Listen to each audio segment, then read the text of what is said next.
Good evening, good evening, good evening, ladies and gentlemen. Good evening to everyone here in the Federation of St. Kitts and Nevis. Good evening to everyone in the Leeward Islands, in the OECS, in the Caribbean.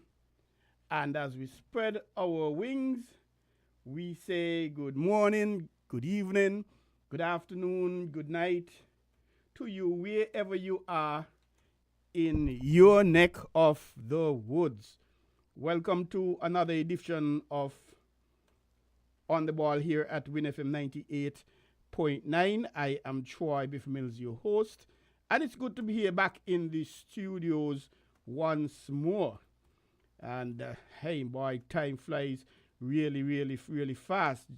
It was just yesterday that I did the show, and now we are back here with another edition.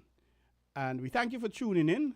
We appreciate it that you're here with us. And boy, have we got a packed show tonight. We have, before I get into that, actually, let me get into something else. We have the World Cup coming up, and we have the Windies who are going to be here going on bad, and they are going to be winning the World Cup, the Cricket World Cup, the T20. So let us hear a little something. Where did that go? A little something as we get into the program.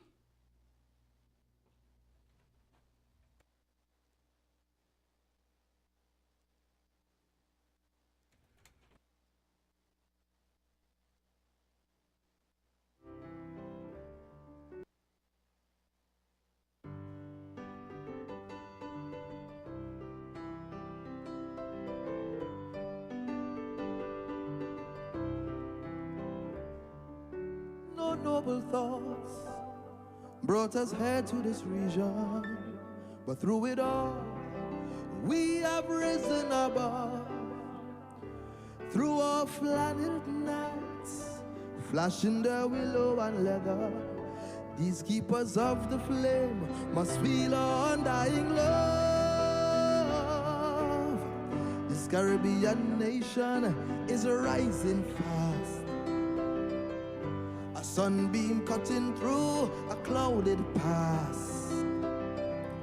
Our passion fills the world like a raging fire. As the sun rises, you know we can take it higher. Let every voice be raised. Everybody give praise.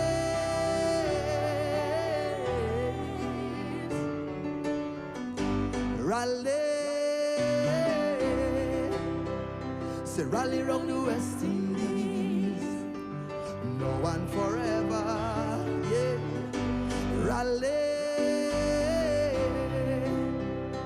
rally round the West Indies, no one forever.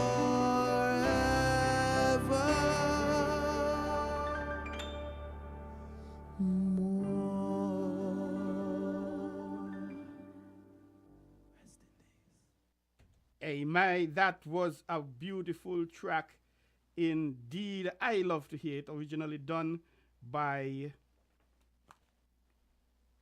David Rudder. Just checking Jamster to make sure that he knows what's going on. But World Cup is coming. And give a listen to this one.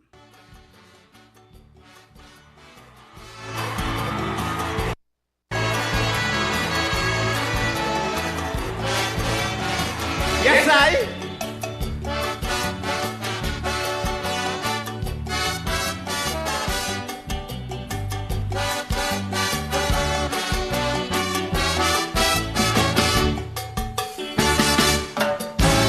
World Cup Cricket 2007. Everybody for it in the Caribbean. up airport, they're fixing hotels. They're fixing the potholes in the road as well. So much support for the cricket I have never seen. When I tell you who for this thing, you know what I mean. Yeah, all the local entertainers, all of them fuck up. The cricket administrators, all of them fuck up. Hillary and McFringle, two of them fuck up. I keep being an admiral, two of them. A little entertainment, a little humor there, ladies and gentlemen. And this Winston, the pizza, I think he's out of Barbados. Yes, he was talking about the Cricket World Cup, the one international what we had back in 2007. We are now having the T20 World Cup, first time in the Caribbean. And a lot of preparations have been going on.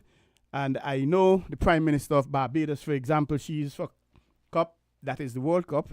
And a lot of money being spent on that. And I think, was it on Wednesday? Or is it tomorrow?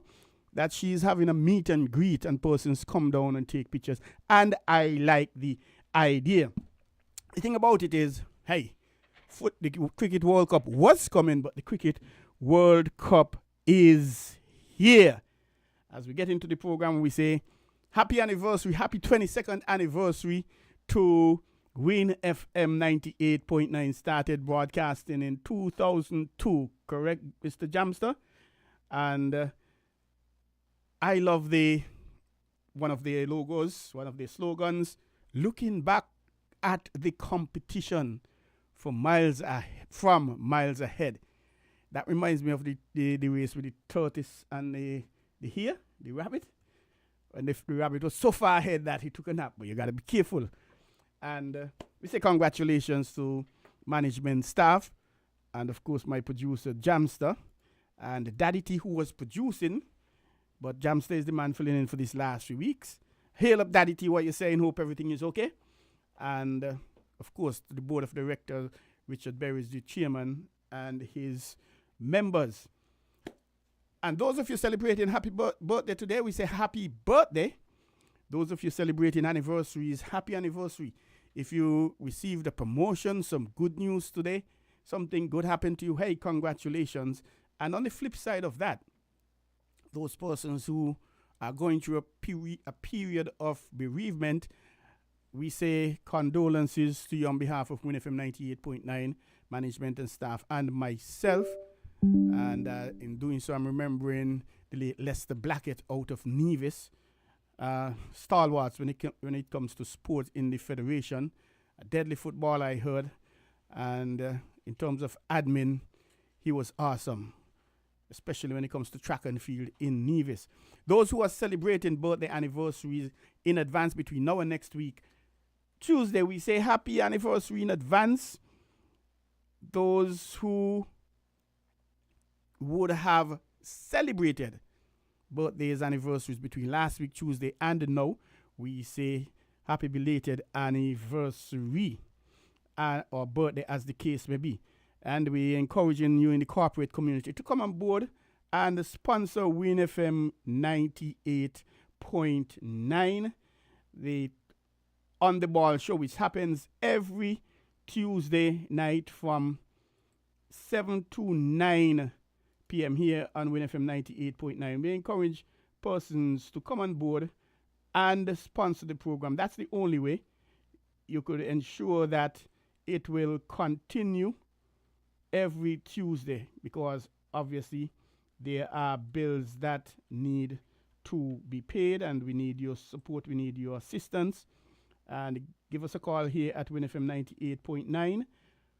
That's 466-9586. And anyone in the marketing department will be glad to assist you.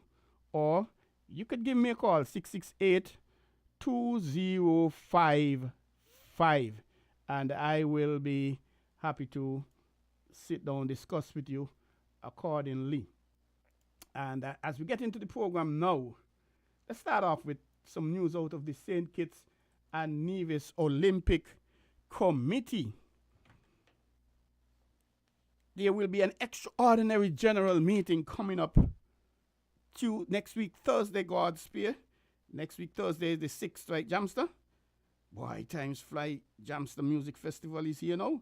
It was coming, but it's now here.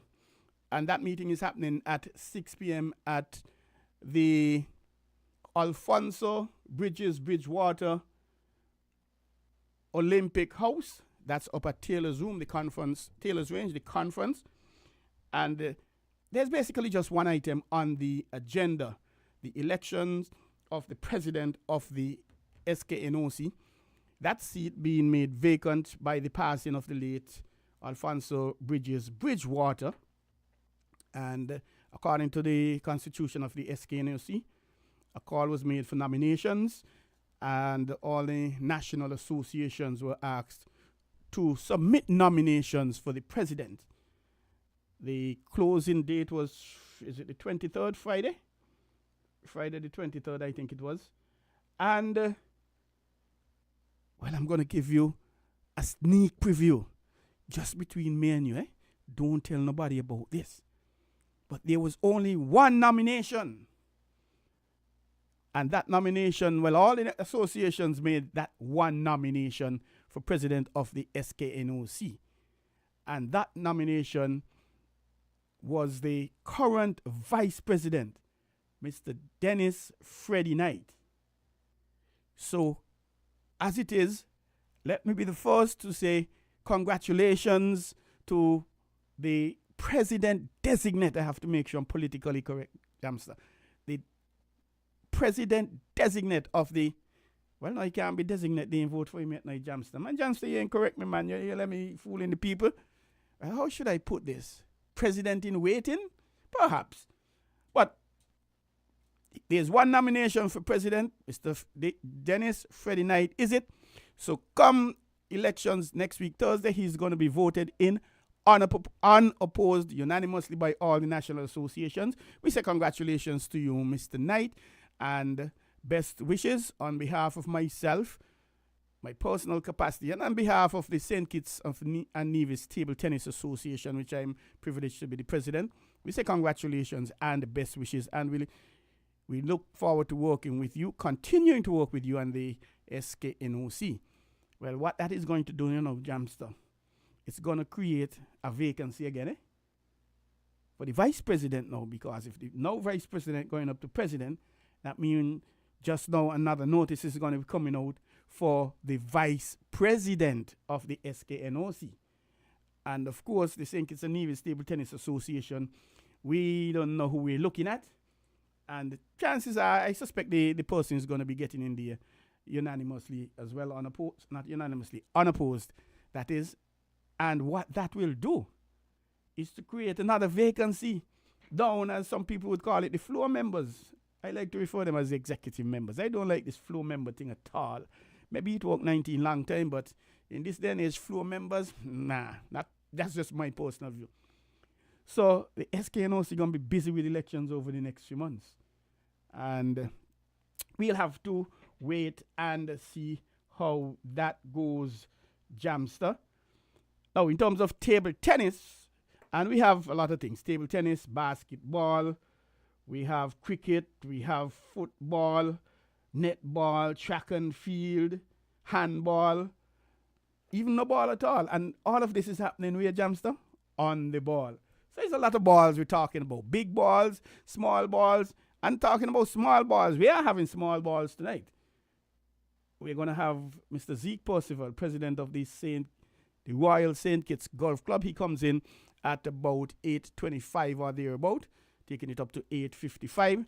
So we're going to be sharing a lot of information for the next hour or thereabout, and believe you me, a lot of information. But in terms of table tennis, we are going to, well, firstly, we are going to be part of the St. Kitts, the Department of Sports' summer camp program this year. Once they're going to have it.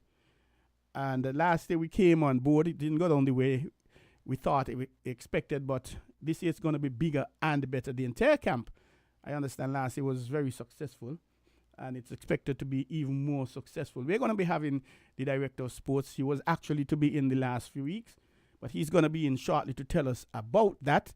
And apart from the camp, we are going to be having table tennis as part of that camp. And then down in August, through the support of the International Table Tennis Federation, ITTF, we are going to be hosting a 10-day training camp.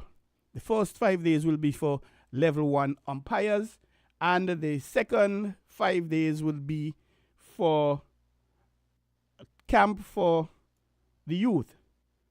And we're asking persons, we're going to be putting out the notice and asking you to actually come on board and register when the time comes up for that. But we'll keep you informed accordingly. And again, this is for St. Kitts and Nevis.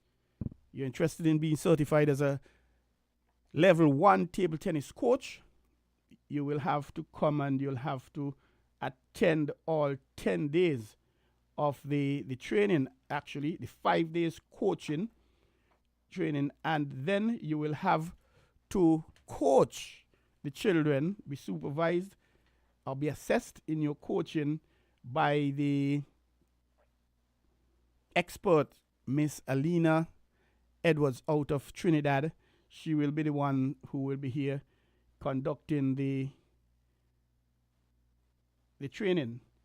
And while we are on that, there is an international table tennis umpires exam that is going to be happening down in October, between the 10th of October and the 31st. However, registration has to be done now. You have to register online by the latest, the 1st of June, which is in the next few days. So anybody out there in the diaspora, well, let me take back that. Anybody from St. Kitts and Nevis, be you a national or a resident, you're invited to, you're interested in becoming a table tennis umpire, you're interested, contact me, Troy Biff Mill 668-2055, or Mr. Craig McDowell, the treasurer, 765-9537, and we'll be able to direct you accordingly. There's a registration that must be done, but you just can't get up and do the exam. One, you have to be a registered member of one of the bona fide table tennis clubs here in the Federation of St. Kitts and Nevis. Two, that club will have to be in good standings with the SKNTTA, all subscriptions paid up to date, etc., all those nice things. Three, you yourself will have to be in good standings with your association. You can't be, yes, a member, you paid your dues 2 years ago, but you haven't paid for the last 2 years. The club won't recommend you. And there's just a fee of $50 per candidate. That fee doesn't come to the St. Kitts Nevis Table Tennis Association. That fee goes to the ITTF. And once you register, you have to pay your monies either by a bank transfer or credit card no later than the 30th of August 2024. So you'll have to register online now before the 1st of June, and then you'll have to pay your $50 by wire transfer or credit card by the 30th, no later than the 30th of August. And the exam will be happening from the 10th to the 31st of October. Those are the dates. It's a period. But how we are going to do it, as encouraged by the ITTF, it will be done by everyone at the same time in one venue, supervised by the St. Kitts and Nevis Table Tennis Association, or may very well get the SKNOC to come and supervise that exams for greater transparency. Of course, you'll have to be familiar with the laws of table tennis, the laws of the game of table tennis. You can go online and find them. And if I'm not mistaken, we have about eight or 10 level 1 umpires here, but we have to do the refresher course because since the COVID, we haven't recertified. I am one, Craig McDowell is another, Muriel out of Sandy Point, she's another. There's Shanella Harris out of Newton Ground. She is another, just to name a few. So we are saying, come on out, get registered, and become a part of the development of table tennis here in the Federation, the development of players as well, because we need you, we need your support. And where are we going now? Again, just a reminder of the camp. Well, the Department of Sports, they're going to be coming and launching the program down, but we're going to be having table tennis as part of that. And the ITTF MA, Member Association Activity, 2-part, level 1 coach, from the 16th to the 17th, 18th, 19th, 20th of August. And then from the 21st to the 23rd, 24th, 25th of August, a 5-day course. And one of the days, the Saturday, will be in Nevis. So we're going to be having 3 days in St. Kitts, including a competition, a little playoff. So we encourage you to start getting a little fits. And this is going to be for children from the ages of about 8 up to about 17, because we really want to get our structures in place for our table tennis. We are now going to be going into some basketball. The National Bank, St. Kitts Nevis Anguilla National Bank basketball competition that is happening here in St. Kitts and Nevis, organized by the St. Kitts and Nevis Amateur Basketball Association, St. Kitts and Nevis Basketball Association. And there are 2 divisions, the A Division and the Premier Division. On the 21st of May, in the A Division, ECC Bucks, that's last week Tuesday, took care of business against ASC Wolfpack 64-51. We had Fitzgerald Daniel of the Central Bank with a game high 32 points. Colin Haynes, he had a double-double, 12 points, 12 rebounds for Central Bank. And a game high 20 rebounds from Cornell Linton. That's a lot of rebounds for one man of Central Bank. For Wolfpack, their leading scorer, Dylan Pemberton, 12 points. And Danny Isles, he also had 12 points. Trent James from the Wolfpack, he pulled 11 rebounds. The player of the game was Fitzgerald Daniel of Central Bank with his 32 points, 2 rebounds, 4 steals. And also on the 21st, we had E&K Minimat Sandy Point blowing away Harmonites Hitters. Well, Hitters, it looked like something ain't clicking with them. And they have dominated basketball here in St. Kitts and Nevis for the last, for forever. But they were blown away by E&K Minimat Sandy Point Falcons out of SP with the best be 114-62. And for the Falcons, Garfield Hodge had a double-double, 29 points, 11 rebounds. Amir Gums, he had a joint game high 29 points. And for hitters, Jalen Sadler, 15 points. Louis Amparo, 12 points. Kurt Hobson, he whipped 12 boards for the hitters. And the player of the match, Garfield Hodge, 29 points, 11 rebounds, 5 assists, 6 steals, and 1 block. He was in the thick of things. He went on really bad there, man. And We say congratulations to the winners and best wishes to you in your remaining matches coming up. This season is going down quite a bit, and just checking for the fixtures.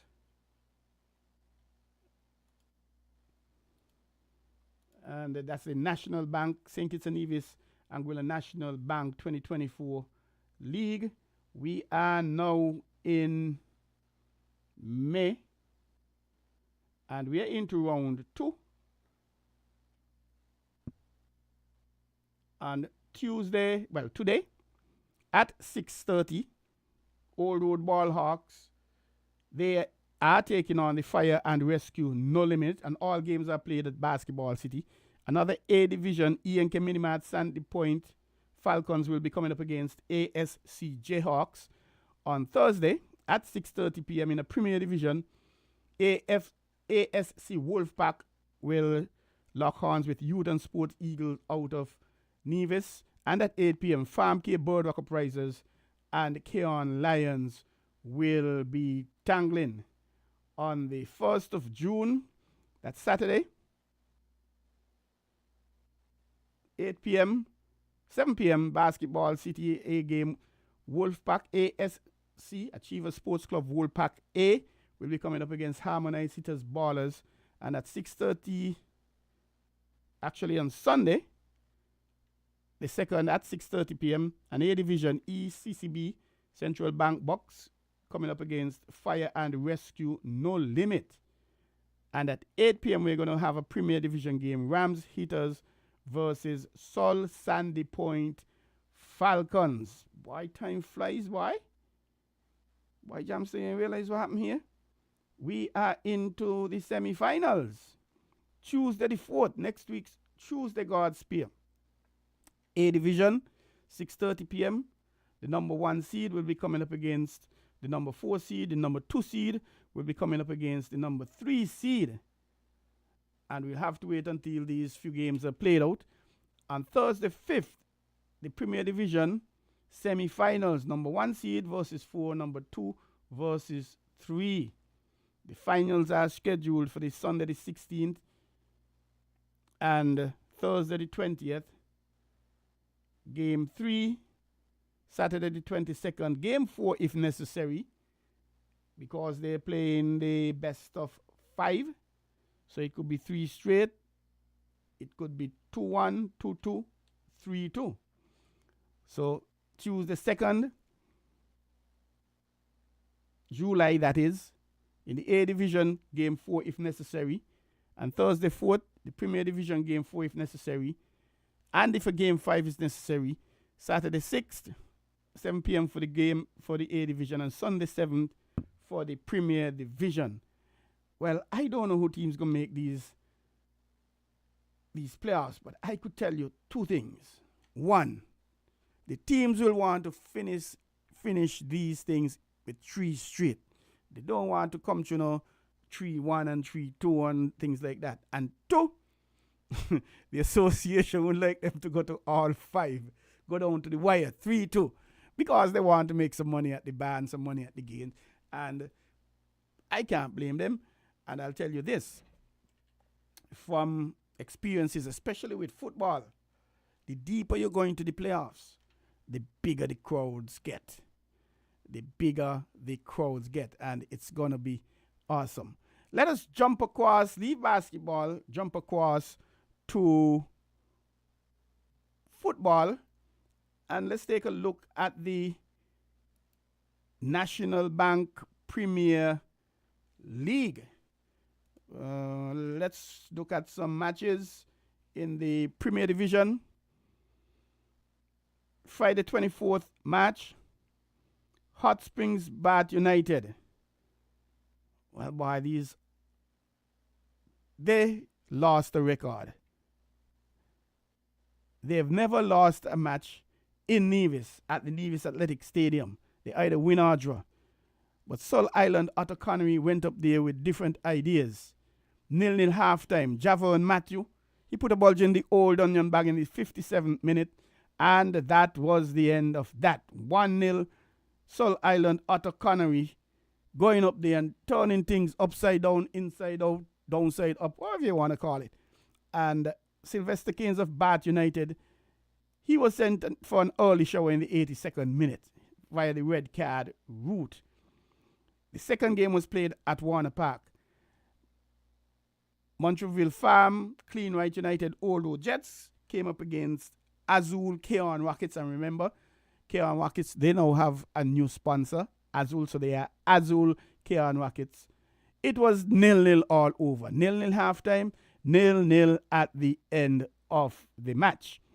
On Saturday 27th, South Stars, Trafalgar South Stars, and the defending champions, Rams Village Superstars, they did battle. 1-0 in favor of Village halftime.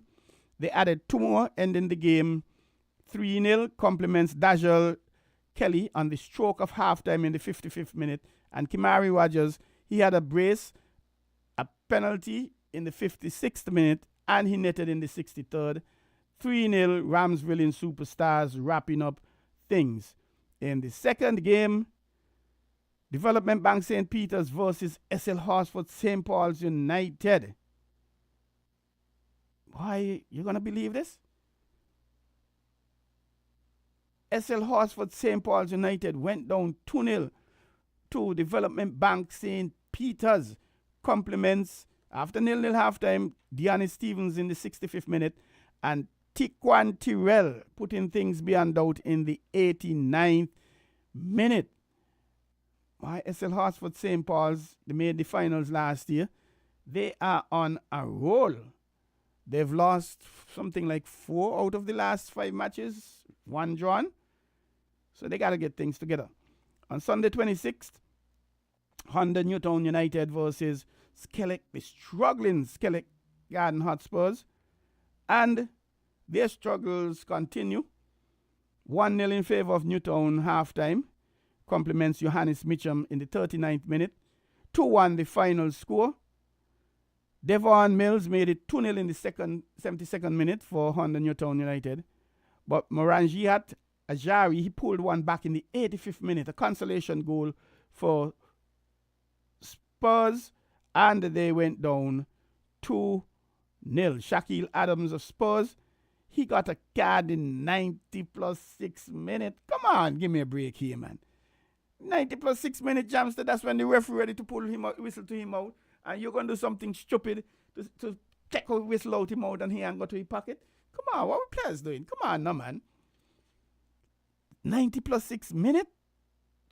Red card anyway. And he still got an early show, eh? Even the referee was about to blow the thing because he didn't enjoy staying on the field until the end of the game. But that is how it is looking. Let us look at the points standings. I like this one, boy. Trafalgar South Stars. If it's one team that continues to have a perfect record, it's Trafalgar South Stars Jamster. All the teams have played 13 matches and they've lost all 13 matches. Wow, they only scored 10 goals and they've given up 55 goals. They got some serious leaking problems in the back line there. Jamster, 55 goals, a goal difference of minus 45. Skellig Garden Hotspurs in 9th. Winning 2, drawing 5, losing 6. They have 11 points. Both teams are safely and comfortably in the relegation. Well, not in the relegation zone. Listed right now as the 2 teams to be relegated. Well, funny things could happen. More matches could happen and they could turn things around. Just ahead of them is Tropical Blossom Hot Springs Bath United. It's not really blossoming too much for them. And by the way, Jamster, Tropical Blossom Hot Spring Bath United, they have a new sponsor as well. These guys not blossoming things for me because I've been boasting since before the season start. I expect Bath and Old Road to be in the playoffs this year. And I expect in the next 2-3 years, one of them is going to win the champion. And I expect in the next 5 years, the other one will win the champion. So 5 years from now, 3, 4, 5 years from now, Old Road would have won the championship and Bath would have won the championship. whatever order, I don't know yet. But it look like, boy, I got that tail between my legs because Tropical Blossom Hot Spring Bath United, they're in 8th position, winning 5, drawing 2, losing 6. They have 17 points. And remember, as it stands, something I don't like at all with all my heart. The 8th placed team in the Premier Division will play off with the 3rd placed team in the 1st Division. The winner stays up or goes up to the Premier, and the loser stays down or goes down to the 1st Division. I don't like this thing at all, Jamster. You went through something like 18 matches, and if 3 teams going down, 3 going. 3 coming up, 3 thing. This playing off here. As we saw last year with Garden Hotspurs, they were 8. They lost a match by default in the Premier Division. And the one good game they had for the season, they defeated Mantab 4-1. And Mantab didn't lose a match. So could you imagine that? Not losing a match, but not going up? And well, that reminds me of Leeds in the Premier Division. No, not the Premier, the Championship in the English Premier League. They topped the Championship with 90 points. And they lost in the playoff. The only team to lose, to not be promoted to the Premiership with 90 points. That's interesting, Jamster. Number 7, Sol Island Otto Connery, winning 5, drawing 4, losing 4, 19 points. Boy, Jamster, this thing tight bad, you know. From number 7 to number 1, only 5 points separating these 7 teams. 1 point ahead of Connery in 6th, Honda Newtown United, 20 points along with Development Bank, but Development Bank ahead and a better goal difference. Newtown winning 6, drawing 2, losing 5, 14 goals for 16 against, a goal difference of -2. Development Bank St. Peter's holding on to this 5th position for dear death, as old people would say, winning 5, drawing 5, losing 3, scoring 23 goals, giving up 17. So they have a goal difference of +7. So they on 20 points as well as Newtown by ahead on goal difference. SL Horsford St. Paul's United, they are slipping and sliding. And these guys got to be careful that they don't slide out the top 4 in the playoffs, you know, Jamster. Because they started off the season going on bad in the number 1 position. They slipped down to 2, they slipped down to 3, now they slipped down to 4. Maybe by next week they'll slip down to 5. I don't know.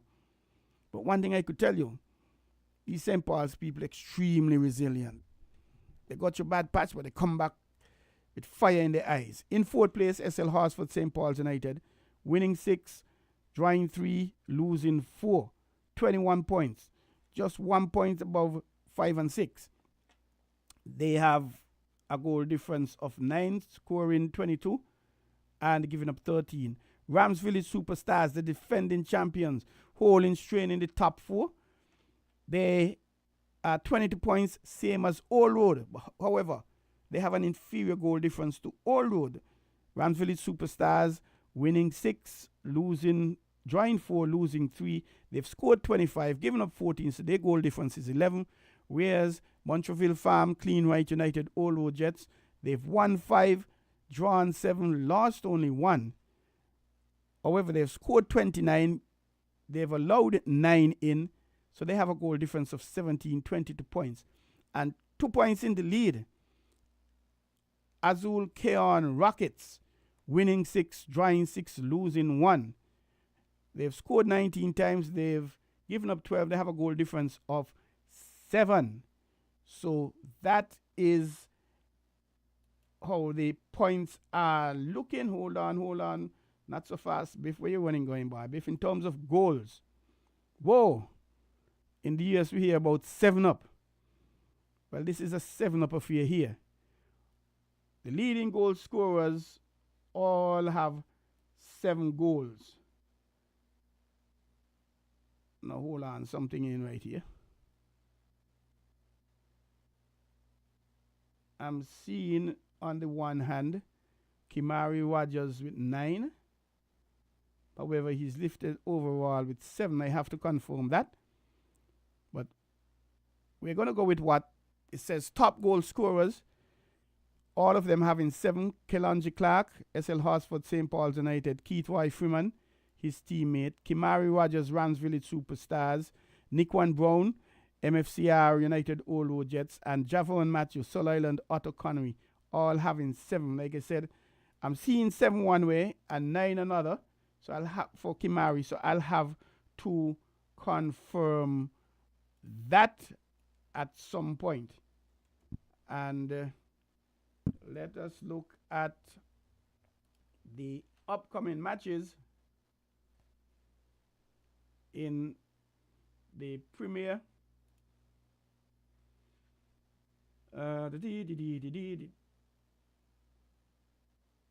You know what? I'm going to give these Premier guys a break. We're not going to have any Premier matches for the next few days because guess what? World Cup qualifiers are happening. But let us go to the points standing in the first division. All teams have played 12 matches. Rivers of Living Water, they've drawn 1 match, lost 10. They have 1 point. KFC Challengers and all these teams in the first division, except Connery Fireballs International and Molineux, have been to the Premiership. All 8 teams have been, except Molineux and Mantab. So Rivers 1 point, KFC Trinity Challengers 4 points, along with 607 Construction Lodge Patriots. But Lodge ahead, greater goal difference. Trinity Challengers winning 1, drawing 1, losing 10, scoring 10. Nah, man, something ain't right here, man. 57 goals scoring against Trinity Challengers. That's a lot of goals. So they have a goal difference of minus 47. But they ain't nothing by. Rivers got 65 goals against them and they only score 5. Past the penny, what's going on, man? Anyway, in number 8, 607 Construction Lodge Patriots. Winning 1, drawing 1, losing 9. 11 goals for 38 against, a goal difference of minus 27. So they have 14 points. Molineux slipping from 6 last week to 7th, winning 4, drawing 2, losing 6. They have 14 points. Fast Cash Saddlers United, they were up in 2nd or 3rd at 1 point, but they now find themselves in 6th, winning 7, drawing 2, losing 3. 46 goals for 10 against. And they have a goal difference of 36 and 17 points. 1 point ahead in 5th place is Connery Fireball International, winning 6, losing 6. They haven't drawn a game as yet, so they're enjoying both ends of the extreme. Losing as the amount that they're winning. 23 goals for 25 against, goal difference of minus to 18 points. Mantab, these been on a seesaw ride as well, winning 8, drawing 2, losing 2. 38 goals for 13 against, 25 points. 25 goal difference, 20 points. 3 points ahead in 4th. Trans Global Engineering Bay Eagles. They were up in 2nd, was it, last week? And they've won 6. They've drawn 5, lost 1. 33 for 12 against, 21 difference, points 23. 3 points ahead. Jones Group Sandy Point. They've won 8. They've drawn 2, lost 2. 36 goals for, 12 goals against. They have a goal difference of 24. So they are 26 points. And out front, Security Forces, remember last season, Security Forces and Jones Group Sandy Point would have been relegated from the Premier. So Security Forces going great guns here, man. Winning 9, drawing 2, losing 1. They've lost their first match. And remember, Jones Group Sandy Point defeated them 1-0. However, they had a protest in terms of an illegal coach on the bench by Jones Group Sandy Point, and the FA ruled in favor of the Security Forces United's protest. So the points were reversed, and as if Sandy Point lost the match 3-0. Then I think it's Debe would have defeated Security Forces last week. But Security Forces winning 9, drawing to losing 1. 45 goals for, 8 against, a goal difference of a massive, healthy 37. And they have 29 points. So they are 3 points clear of the nearest rival, Jones Group Sandy Point, with 26 points. In terms of the goal scorers, Dickwan Hanley of Fast Cast Saddlers United, 11. In first position, Sylvester Anthony, 10 from Mantab. Evansley Foy, 8 for Security Forces United. Dion Dolphin, his teammate, 6. Jalen Burt, Jones Group Sandy Point, 6. Jermaine Carey, 6 for Mantab. Kareem Burrell, 6 for Security Forces. Shaquan Pemberton, 5 for Jones Group Sandy Point. So we have some prolific scoring happening here in the first division. If the season had to end today, Security Forces and the Jones Group Sandy Point will be promoted to the Premier Division, and Trans Global Eagles, Trans Global Engineering Deep Eagles will play bat for that to see who will go up, stay up, come down, stay down. I really don't like that at all. But anyway, in terms of the matches coming up, all first division matches for the next week. Tuesday 28th, Molyneux Fast Cash, they would have played at 6 p.m. and all these matches at the Technical Center. And at 8 p.m., Connery will be taking on Connery Fireballs will be taking on 607 Construction Lodge Patriots. Doubleheader tonight. Tomorrow, Wednesday 29th, a fitness check will be done for the referees, all referees in St. Kitts and Nevis. A fitness check will be done at Warner Park at 5 p.m. Thursday the 30th, a doubleheader. KFC Trinity Challengers locking horns with Trans Global Engineering Deep Eagles at 6 p.m. Sanchez Bat, the referee Tyra Wilkinson, Jaden Rose, the assistants, and Shanda Wilkinson the fourth. In the feature game at 8 p.m., Rivers of Living Water, Jones Group Sandy Point, Orlando Ack Mitchum. Yes, you heard me right. Orlando Ack Mitchum is the referee. We say congratulations to him. This is his first outing as a referee, and he has been attending training up to last night. And I conducted the trainings last night. We looked at some clips, local clips, and Ack really surprised me. Ack did really, really well. He was quick, he was sharp, picking up a few things because he has been in training for the last weeks. If he had missed them, I would not have knocked him, but he really caught me off guard by picking him up. So we say congratulations, Mr. Orlando Ack Mitchum, on the progress you are making, and best wishes in your game tomorrow. On the line with him is Junico Matthew, Jevian Archibald with Sanchez Bass at as the fourth. On Friday, there's just one game at 7 p.m. Manta versus Security Forces. Technical Center, Kimball Ward in the middle, Mario Parry, Kenwin Collins, his assistants, Zoe Brown the fourth. On Monday the 3rd, next week, Monday God Spear, there'll be 2 matches. KFC Trinity Challengers and Rivers of Living Waters at 6 p.m. Travesta Richards, Junico Matthew, Michaela Odin, and David Phipps, the officials. At 8 p.m., 607 Construction Lodge Patriots, Fast Cast Saddlers United, Reginald Gums, Jaden Rose, Tyra Wilkinson, Jody Walters, the officials. And Tuesday, 4th June, next week, Tuesday, one match, Trans Global Engineering Eagles versus Mantab at 7 p.m. Kareem Benjamin carrying the whistle, Josh Walters, Latoya James on the line, Shanda Wilkinson, the fourth official. So that's how it's looking from a football point of view in both the first division and the Premier Division. We're going to take a little break. Stick and stay. Don't go away.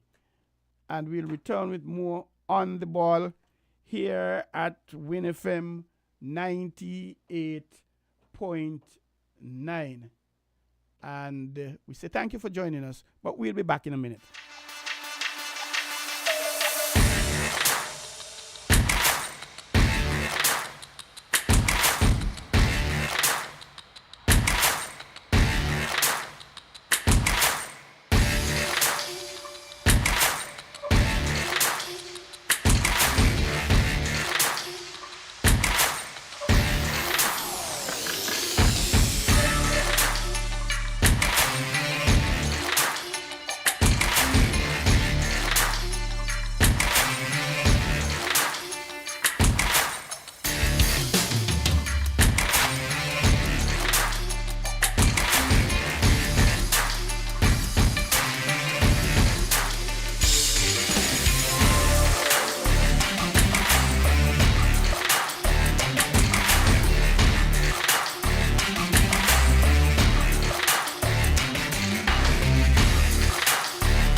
Welcome back to On the Ball here at WINNFM 98.9.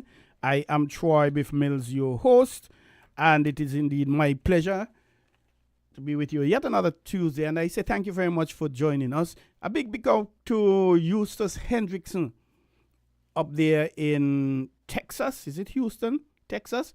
He's always locked into the program. We say good evening, thank you. Thank you for your comments and your encouragement. And do continue to listen to the show. And again, we have On the Ball here at WINNFM 98.9 every Tuesday from 7 to 9 p.m. a 2-hour show.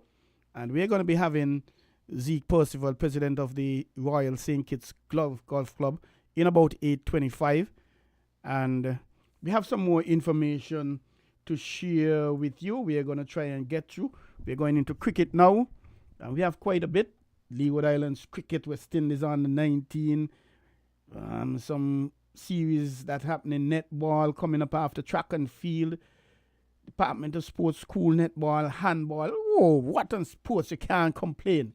And we had a challenge what to bring in, what not to bring in. And of course we have to concentrate on the local sports, as we always do. And again, we're encouraging you to come on board as a sponsor, partner for On the Ball here at WINNFM 98.9. Give us a call, 466-9586. And you don't have to be a big giant. You could be a small man. And we'll work out a package for you. You could sponsor the entire package for a month. You could sponsor one, 2 weeks, 3 weeks, 4 weeks, as the case may be. You could sponsor part. We are flexible here. We have everything for your solution. And help us to drive more customers to you by advertising with us here at WINNFM 98.9. So where are we going now? We are going to... Oh, we didn't quite finish football. There is going to be a World Cup match here in St. Kitts just now. Let me just take down this and let me tell you. We're playing 2 matches actually. One in Costa Rica, and then we're going to be having a home match here in St. Kitts. And I'll just tell you when these matches are going to be coming up. Is it on the 4th, Jamster? Just let me slip it down. Boy, technology is a bad thing, you know. People say, well, boy, paper you could just pull, you put them in order. But when you have them here, these tablets and these medicines and things like that, you keep doing. But anyway, here we are. FIFA World Cup CONCACAF qualifiers. Costa Rica versus St. Kitts and Nevis. Thursday, June the 6th, 10:30 p.m. in Costa Rica. They want people to watch the match, boy. 10:30 p.m. You don't go and sleep since about 7 o'clock, Jamster. But 10:30 p.m. Costa Rica will be hosting St. Kitts and Nevis. And then a few days later, Tuesday, June the 11th, not Tuesday coming the week after, St. Kitts and Nevis will be coming up against the Bahamas here at St. Kitts and Nevis. I am not certain where it's going to be, if it's at Warner Park or the Technical Center, the National Bank Technical Center. But what I could tell you, the crowds are really crying out for the Technical Center, for the Warner Park. Somehow they're not too keen on the Technical Center. I don't know for what reason. And I know when the Technical Center was built, it was really built for practicing and training and development. I'm not certain that it was really built for matches, but it's a nice looking venue, I must admit. And some matches are played there. We had as recently as when it was a few weeks ago, when St. Paul's were in the Champions League, they would have had their matches played up there. So when the Sugar Boys are playing here, go on out and support them. And the team has already been they are in training here, and quite a few overseas players have been here practicing at Warner Park and at at Warner Park and in the park as well. Before I came down, I didn't see anything, and they will be here.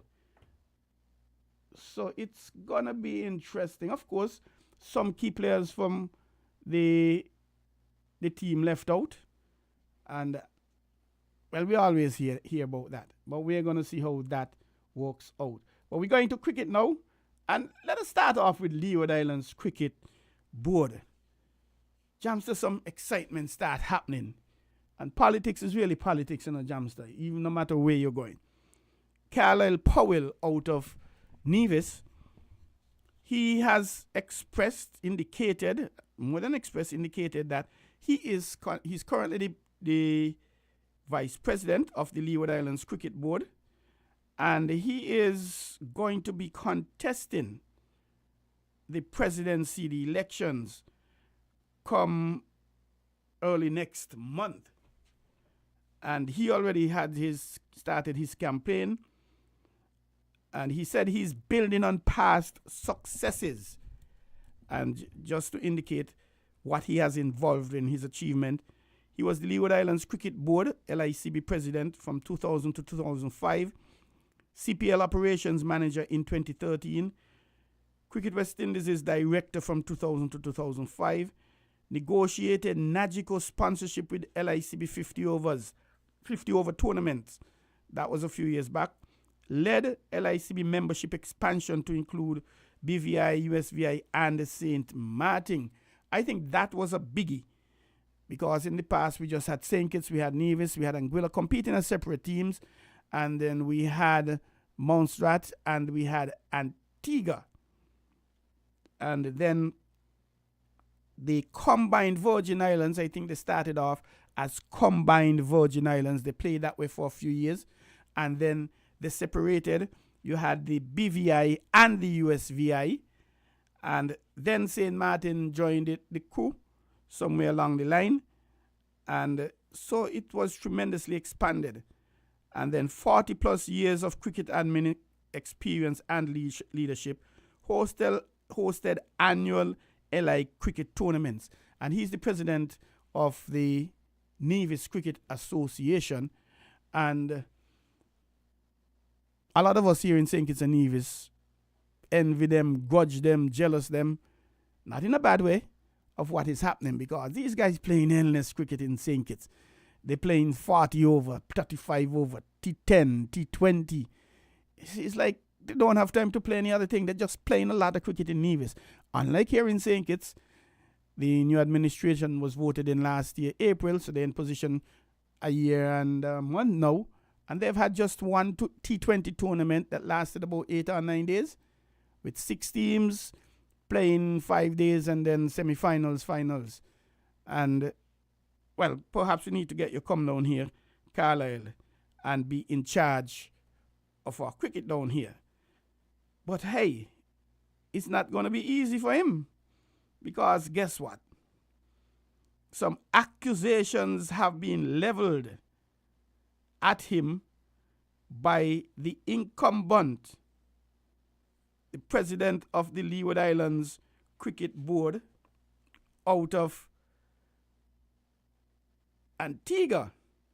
According to an article in the Daily Observer newspaper on Saturday, May 25th. Wait, hold on, boy. Just Saturday gone there, boy. Wow, this thing heating up, I guess. Nevis's Carlisle Powell seeks legal advice following LICB overdraft accusation by Antigua's Enoch Lewis. Enoch Lewis is from Antigua, former Leeward's Combined Islands batsman, and he's now the president of the Leeward Islands Cricket Board. And this article is by Nito Baptist, vice president of the Leeward Islands Cricket Board, Carlisle Powell, and lone challenger to incumbent Enoch Lewis, ahead of the body's electoral AGM on June 22nd, has labeled allegations leveled against him as serious, adding that he has engaged the services of a lawyer. These guys